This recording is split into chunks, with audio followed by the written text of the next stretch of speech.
Portiana. Saat ini saya berstatus sebagai mahasiswa PPG Baris 2 tahun 2023 LPTK Santo Fransiskus Assisi Semarang dengan nomor induk 23208022. Terima kasih.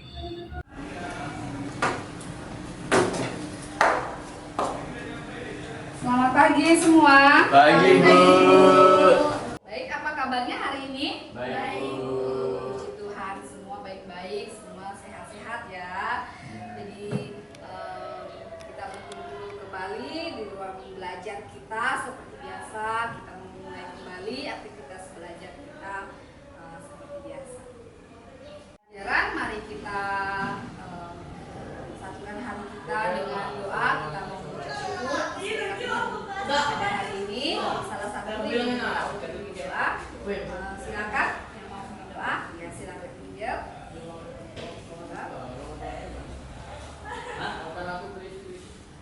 Lewat nama dan berdoa dalam nama Bapa dan Roh Kudus. Amin. Allah Bapa yang Maha Baik, terima kasih atas penyertaan-Mu dan pandangan Dia saat ini.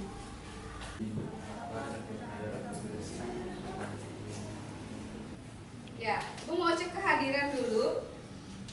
Ini hadir semua ya. Ya, Bu. Ya, hadir semua, ya, sehat-sehat semua kita. Baik. Minggu lalu kita sudah bahas materi kita tentang apa Pak? Yang kemarin itu?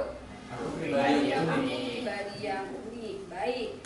Untuk hari ini kita akan masuk ke materi berikutnya tentang kesetaraan laki dan perempuan.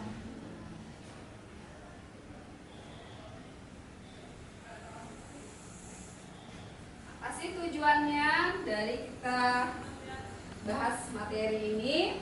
Yang pertama itu mengidentifikasi perbedaan antara pria dan wanita. Jadi kalian bisa mengidentifikasi perbedaan antara pria dan wanita itu sehingga dapat menentukan tindakan apa yang tepat dilakukan oleh setiap individu, baik laki-laki maupun perempuan. Jadi tahu maknanya. Lalu yang kedua, tujuannya supaya kalian bisa mampu memecahkan masalah. Maksudnya masalah apa?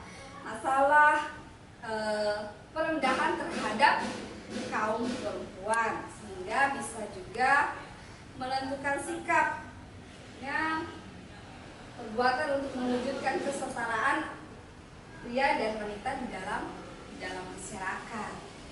Lalu tujuan yang ketiga itu dapat menyimpulkan tugas dan peranan sebagai pria maupun sebagai wanita. Itu berdasarkan kitab suci di Kejadian 1 ayat 26 sampai dengan 27. Lagi di bab 2 ayat 4 sampai 7 dan lanjutkan ayat 14 sampai dengan 24. Sehingga mampu melaksanakan tugas dan perannya sebagai pria maupun sebagai wanita. Itu tujuannya.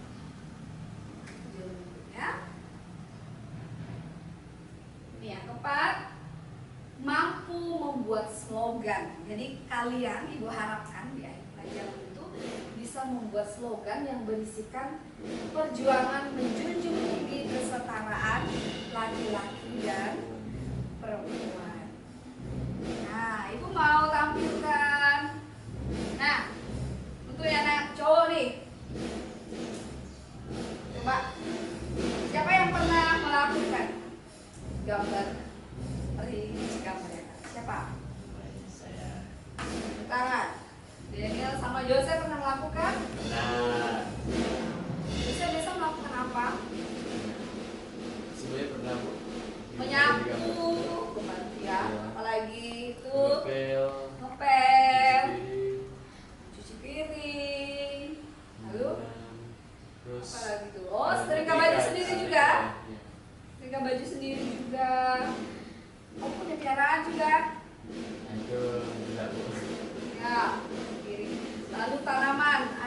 Sanaman? Ya.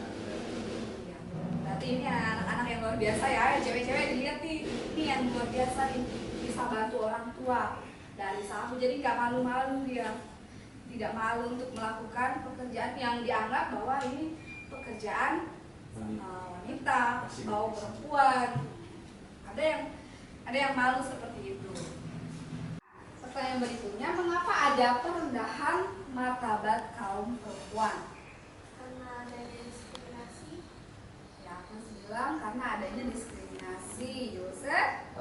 Karena adanya garis keturunan ayah. Karena ada garis keturunan ayah, ya, jadi menganggap bahwa laki-laki itu harus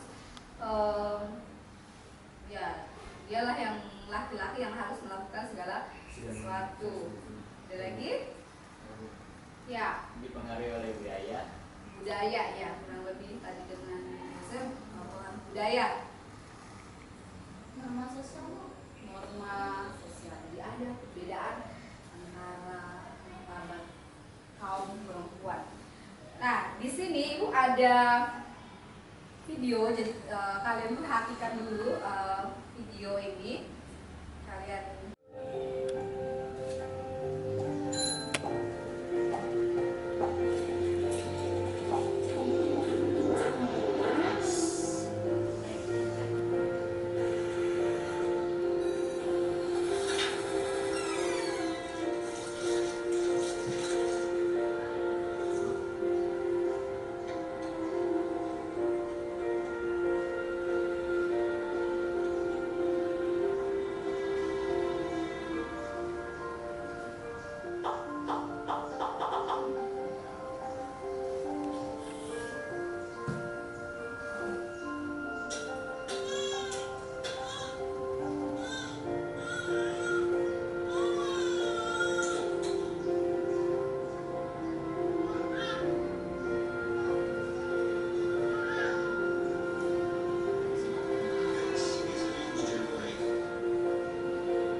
video yang kedua coba kita perhatikan.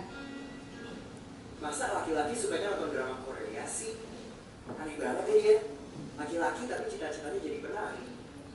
Laki-laki tuh minumnya kopi hitam. Pernah dengar kata-kata serupa?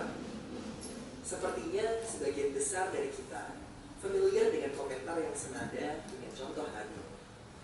Secara tidak tertulis, ada anggapan bahwa menjadi laki-laki artinya tidak boleh menunjukkan sisi lemahnya sebagai manusia. Mulai dari tidak boleh menunjukkan emosi, tidak bebas mengekspresikan minat, dan asumsi bahwa semestinya olahraga adalah hobi wajib para pria. Kesan tangguh pun diharapkan nampak dari pilihan makanan dan minuman yang kita pilih. Misalnya, laki-laki yang dianggap lebih ideal jika minum kopi hitam. Tanpa sadar, hal-hal tersebut sering kita jumpai dalam interaksi keseharian dan sudah dianggap sebagai komentar yang wajar. Beragam komentar tersebut sudah mulai kita dengar dan terima sejak masih duduk di bangku sekolah. Tanpa sengaja, terkadang publik menilai maskulinitas seseorang berdasarkan poin-poin yang tidak masuk akal. Misalnya, menganggap seorang siswa kurang maskulin karena tidak antusias saat pelajaran olahraga, atau saat mengetahui fakta bahwa hobinya adalah memasak, atau dari selera genre musik yang digemarinya. Fakta bahwa penerimaan masyarakat masih memegang peran penting dalam konsep maskulinitas seorang pria membuat banyak laki-laki merasa enggan untuk turut melakukan pekerjaan domestik. Laki-laki seakan dituntut oleh lingkungan untuk bisa mempertahankan posisinya sebagai pihak yang lebih superior daripada perempuan di rumah. Sedangkan pekerjaan domestik selama ini dianggap sebagai pekerjaan yang inferior, sehingga merasa tugas-tugas rumah tangga lebih cocok dikerjakan oleh perempuan. Menurut saya, pekerjaan rumah seperti mencuci baju, memasak, menyetrika pakaian, maupun mengurus dan mengasuh anggota keluarga bisa dilakukan oleh siapapun, baik laki-laki atau perempuan karena hal-hal tersebut merupakan kemampuan dasar bertahan hidup seorang manusia. Bayangkan bila kita sebagai laki-laki sama sekali tidak bisa mengerjakan pekerjaan domestik, pasti kita akan kebingungan saat harus. Oke baik, setelah kalian menonton tadi video, memperhatikan tadi video yang sama, kita masuk dalam diskusi kelompok. Nah ini Bu sudah bagi kelompoknya. Ada Agnes dan Daniel, lalu Veronica dan Jose. Silakan bertukar tempat. Ayo cepat.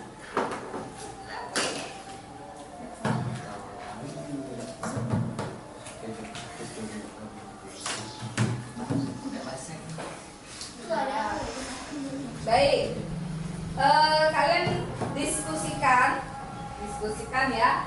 diskusikan apa yang kalian lihat tadi dari video itu.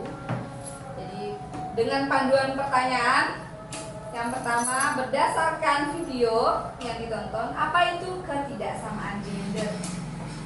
Lalu yang kedua, bagaimana masyarakat pada umumnya memandang perbedaan pria dan wanita? Ketiga, mengapa sering terjadi perendahan martabat kaum wanita dalam masyarakat? Oke, silakan diskusikan. Itu adalah manusia di mana terdapat perbedaan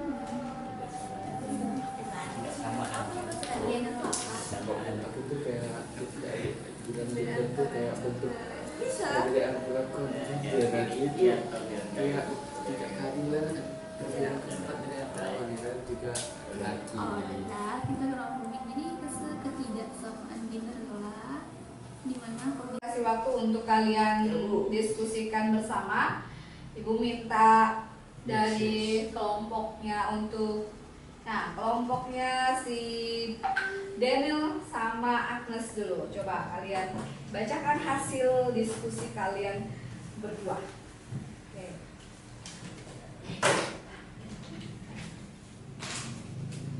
Silakan. Biar dilihat temannya di sini. Apa nih?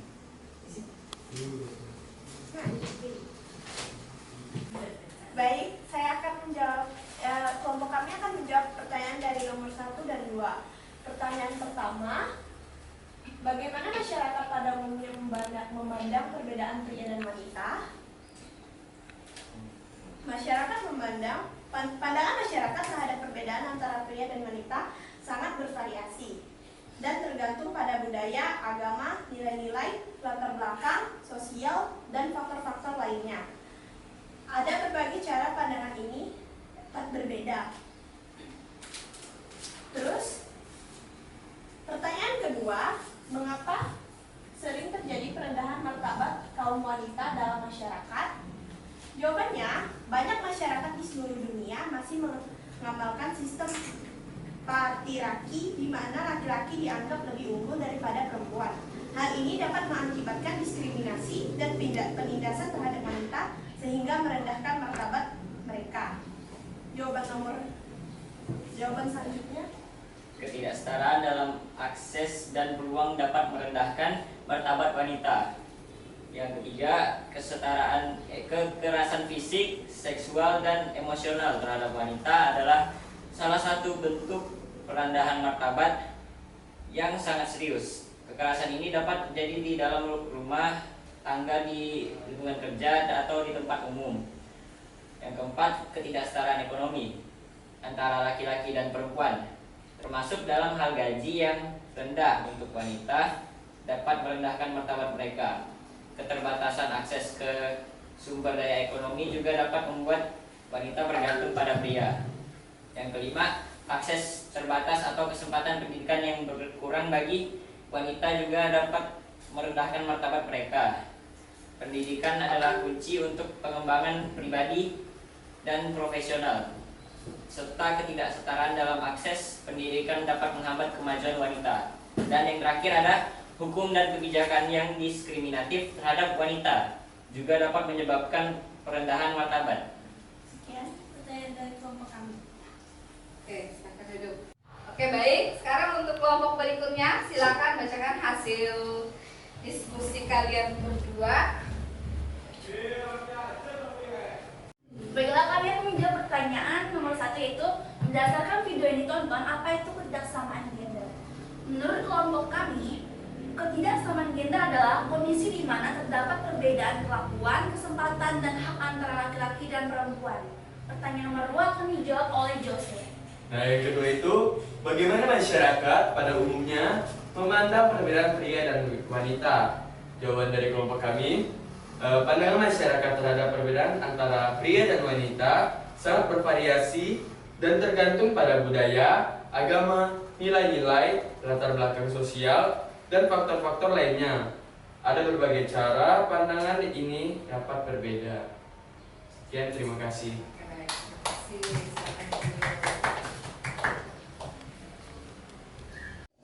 Kesetaraan gender secara umum itu adalah satu kondisi di mana semua manusia, baik laki-laki maupun pria perempuan, bebas untuk mengembangkan kemampuan personalnya, kemampuan pribadinya. Jadi mereka bisa membuat pilihan-pilihan tanpa harus dibatasi oleh peran gender itu sendiri. Maksudnya peran gender yang kaku, seorang laki-laki harus begini, seorang perempuan harus begini. Jadi tidak ada istilah seperti itu. Jadi sama, setara. Tuhan ciptakan laki-laki dan perempuan itu sama, sederajat.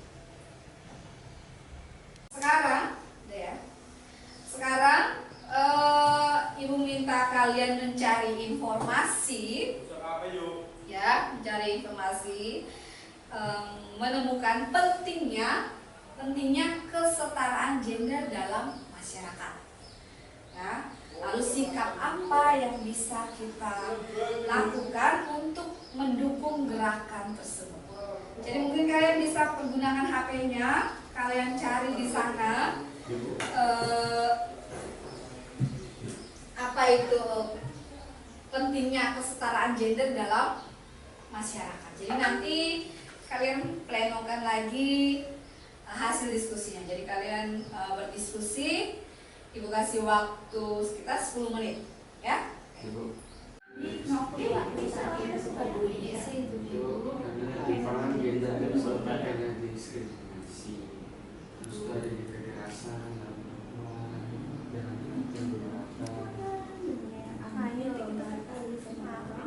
beberapa ini juga bisa kayak karena itu kayaknya kita perlu berjuang untuk kesetaraan gender supaya itu laki dan perempuan itu jadi 10 menit tadi. Jadi kalian sudah mencari informasi mungkin dari Google atau apa. Sekarang Ibu minta salah satu kelompok untuk mempresentasikan hasil temuannya atau hasil pencariannya tentang kesetaraan gender dalam masyarakat. Jadi pentingnya kesetaraan gender dalam masyarakat. Oke, kelompok mana? Kelompok kami. Ibu. Ya, silakan. Oke, jadi kami mendapatkan informasi dari literasi kenapa kesetaraan gender sangat penting dalam masyarakat. Nah, kesetaraan gender sangat penting dalam masyarakat. Ketimpangan gender bisa menyebabkan diskriminasi dan kekerasan terhadap perempuan dan laki-laki yang belum merata. Kesetaraan gender penting untuk menciptakan dunia yang adil dan merata bagi semua orang tanpa terkecuali. Itu juga bisa mendorong memperkuat hubungan sosial dan mendorong pertumbuhan ekonomi yang lebih baik. Oleh karena itu, kita perlu terus berjuang untuk kesetaraan gender di seluruh dunia. Baik, terima kasih Bu. Baik, ini kelompok lain ada yang mau menanggapi? Ya, Daniel sama Agnes.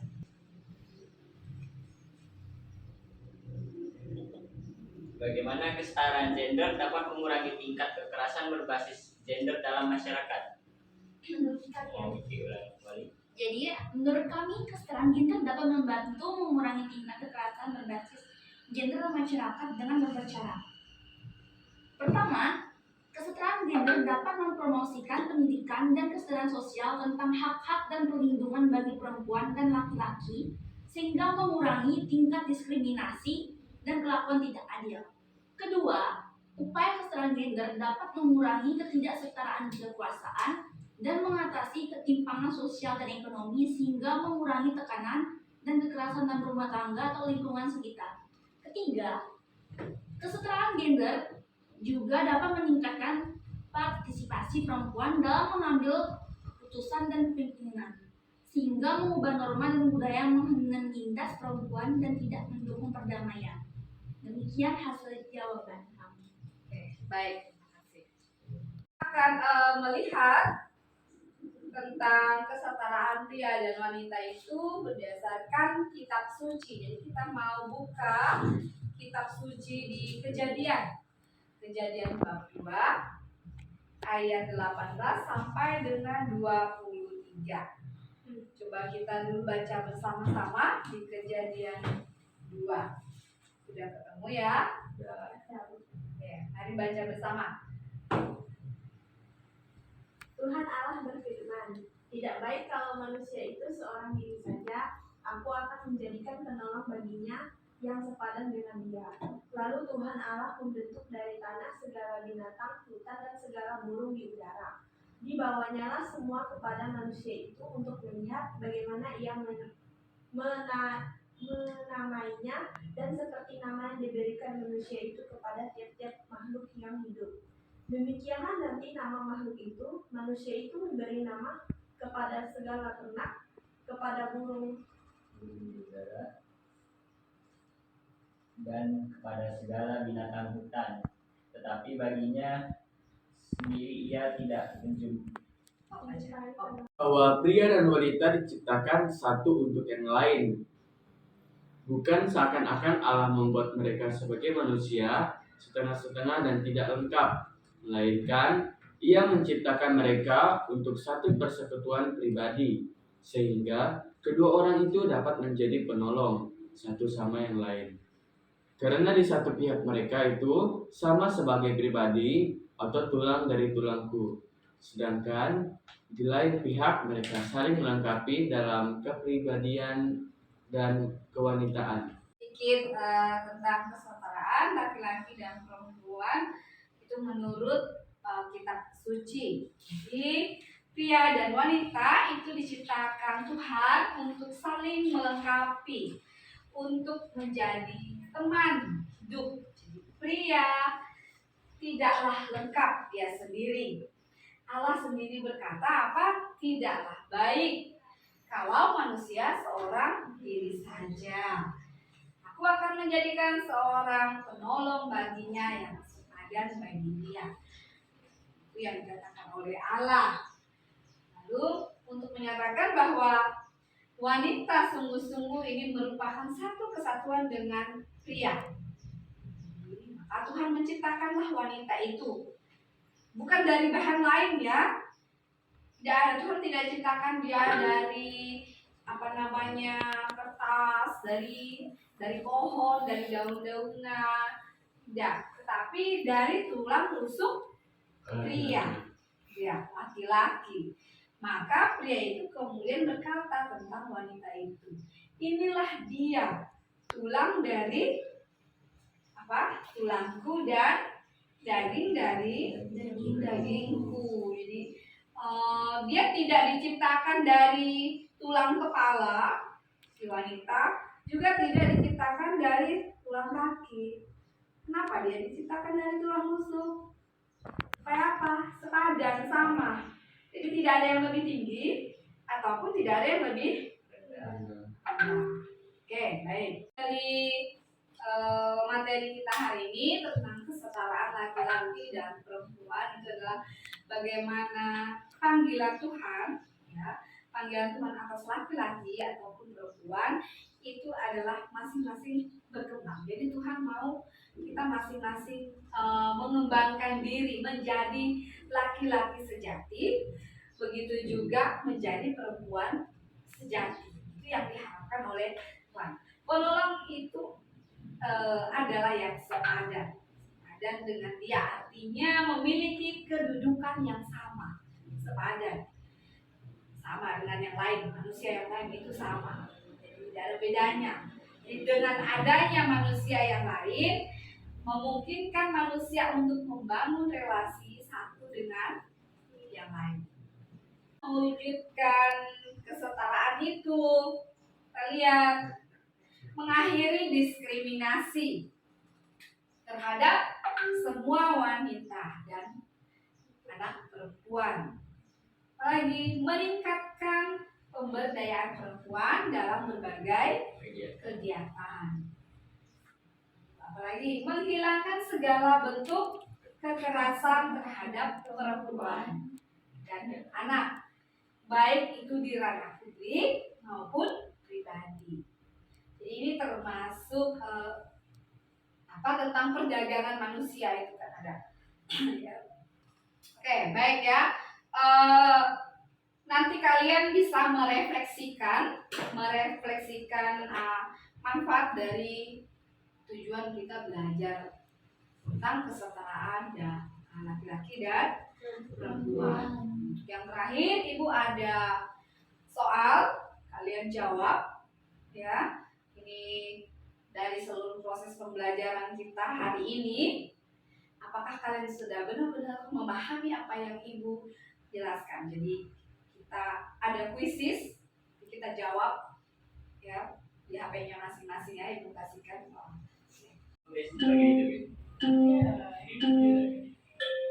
Oke, sekarang mulai, silakan jawab pertanyaannya ya.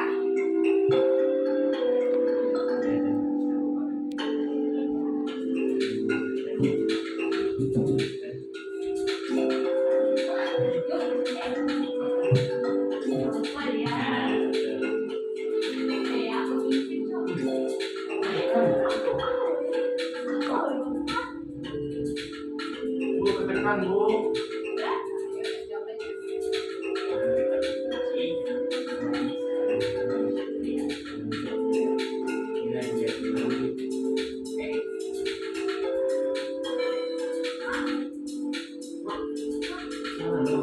Alamak, sabar.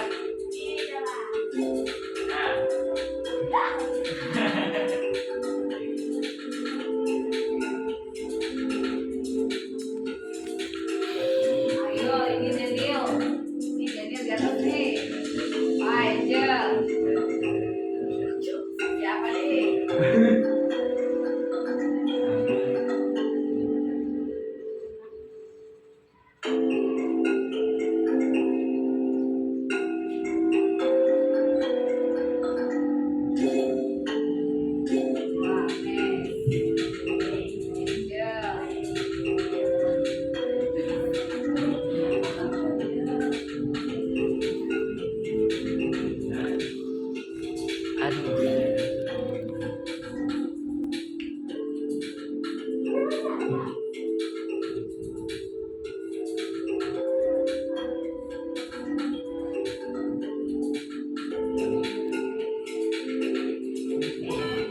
Wah,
Terima kasih untuk semuanya. Kita mau akhiri materi belajar kita pada hari ini dengan doa penutup. Minta salah satu bisa pimpin doa.